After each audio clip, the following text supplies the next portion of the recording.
Écoutez, moi je pense que c'est une procédure qui ne devait pas aboutir à une détention, puisque d'abord il est question de la liberté de la presse, puisqu'il s'agit de journalistes dans l'exercice de leurs fonctions qui ont diffusé une vidéo qui a été sortie de son contexte et qui d'ailleurs a un sens très élevé en ce qui concerne la sensibilisation sur le proxénétisme, sur la prostitution.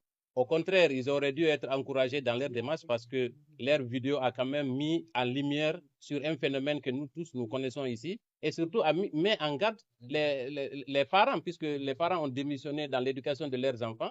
Et donc, cette vidéo aurait dû servir de cadre pour effectivement permettre aux parents de prendre les responsabilités.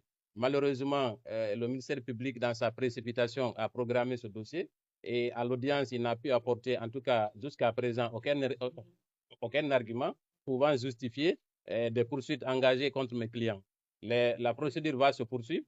Il y a eu la jonction entre les deux dossiers avec Hadia, la principale concernée dans cette affaire. C'est l'artiste qui a été interviewé, qui d'ailleurs avait fait cette interview justement uniquement pour créer le buzz, puisqu'elle n'a jamais, je ne suis pas son avocat, mais elle n'a jamais trempé dans les questions de proxénétisme. Donc, cette vidéo n'aurait pas dû conduire ces trois personnes en prison. Maintenant, nous attendons la prochaine audience afin que nous puissions démontrer, en tout cas, pour que le ministère public qui peine à démontrer les arguments développés puisse nous apporter de nouveaux éléments. Autrement, je pense que c'est la relaxe qui va s'imposer. Ils ont quand même été reconduits en prison malgré votre demande de remise en liberté provisoire. Oui, effectivement, nous regrettons qu'ils soient reconduits en prison, à ce qui concerne mes clients, puisque ils ont toutes les garanties de représentativité. Ils ont élu domicile à mon cabinet. Ils ont leur patron de presse qui est dans la salle, qui aurait pu prendre une garantie supplémentaire. Malheureusement, le juge a ordonné qu'ils soient reconduits en prison et pour 3 semaines supplémentaires.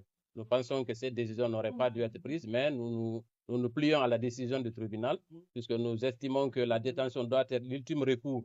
Ces clients ne vont jamais fuir le pays. Ils ont suffisamment de garanties pour se représenter à l'audience et nous attendrons les 3 semaines avec beaucoup d'amertume, mais avec une détermination sans faille pour que, à l'issue des débats, qu'ils soient purement et simplement relaxés et qu'ils continuent par ailleurs à exercer leur métier. Je rappelle que cette émission, ces jeunes sont d'une grande valeur puisqu'ils permettent aux artistes, surtout qui ne sont pas connus, d'être connus et favoriser leur émergence sur la scène internationale.